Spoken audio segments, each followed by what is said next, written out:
అదే RTV app వార్తల్ని క్షణాల్లో చదివే అవకాశం ఉంటుంది. ఒక న్యూస్ పేపర్, ఒక టెలివిజన్ ఛానల్ మీ చేతుల్లో ఎప్పుడూ ఉంటాయి.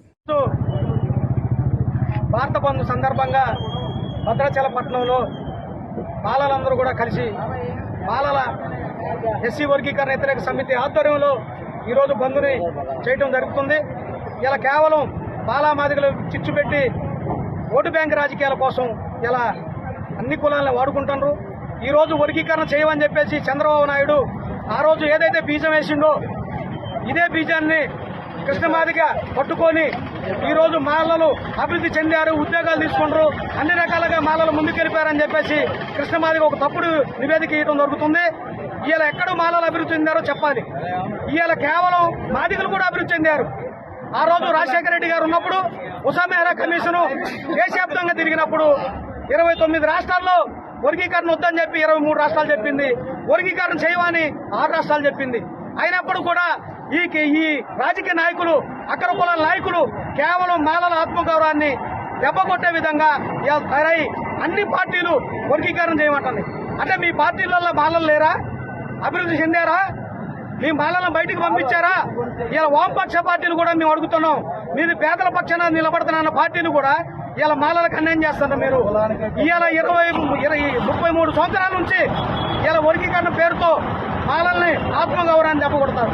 ఇలా కేవలం సుప్రీంకోర్టు తీర్పు 2004లో వర్గీకరణ చెల్లదని చెప్పి అదే జడ్జీలు ఇస్తే మళ్ళీ ఇప్పుడు సుప్రీంకోర్టు జడ్జీలు కూడా రాష్ట్రాలకు అనుకూలంగా చేసుకోవచ్చు అని చెప్పండి ఇక్కడ రేవంత్ రెడ్డి గారు సంకలు కొడతాడు. అసలు అక్కడ ఉన్నటువంటి గైడ్లైన్సే రాలేదు. నేను వర్గీకరణ చేస్తానని రేవంత్ రెడ్డి సంకలు కొడుతుండు.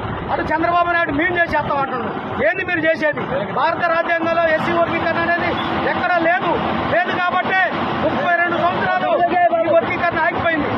దానిలో భాగంగా ఈరోజు భద్రాచలంలో మాలలందరూ మా హక్కుల కోసం మేము కాపాడుతాం రోడ్డు మీదకి వచ్చి ఇలా వర్గీకరణ వ్యతిరేకిస్తున్నాం. తక్షణమే వర్గీకరణ సుప్రీంకోర్టు తీసుకోవాలి. భారత రాజ్యాంగాన్ని గౌరవించకపోతే మీరు హీరోలుగా మిగిలిపోతారు.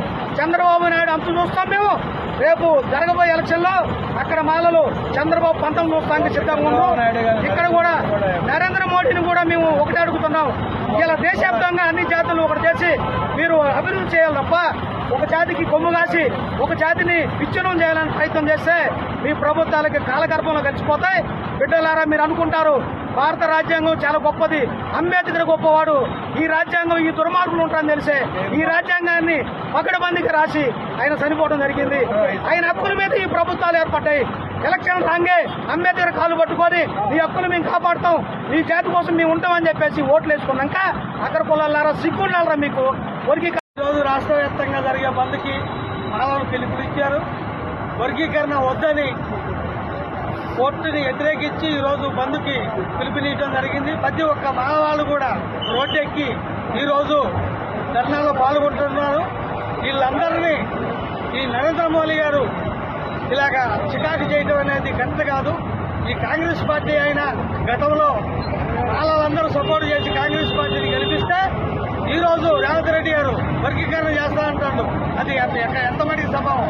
నీకు మాదిగలు వద్దని చెప్పి బీజేపీకి పోయి సపోర్ట్ చేస్తే వాళ్ళందరూ వచ్చి కాంగ్రెస్ పార్టీకి సపోర్ట్ చేసి నేను గెలిపిస్తే ఈరోజు నువ్వు మాదిగలకి సపోర్ట్ చేస్తానంటావా?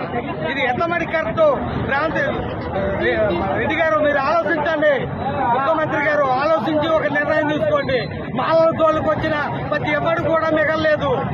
చంద్రబాబు నాయుడు పరిస్థితి ఎలాగైందో మీకు తెలుసు. గతంలో అదే పరిస్థితి నువ్వు తెచ్చుకోకుండా ఉండాలని చెప్పి ఈ సభాముఖంగా తెలియజేస్తూ మీ అందరికీ మీడియా మిత్రులందరికీ కూడా మా తరఫున జేబీఎంలు తెలుపుతూ సెలవు తీసుకుంటున్నాం. మరిన్ని వీడియోస్ కోసం ఛానల్ ని సబ్స్క్రైబ్ చేయండి. లేటెస్ట్ అప్డేట్స్ కోసం వాట్సాప్ ఛానల్ ని ఫాలో చేయండి. అండ్ లింక్ డిస్క్రిప్షన్ లో ఉంది.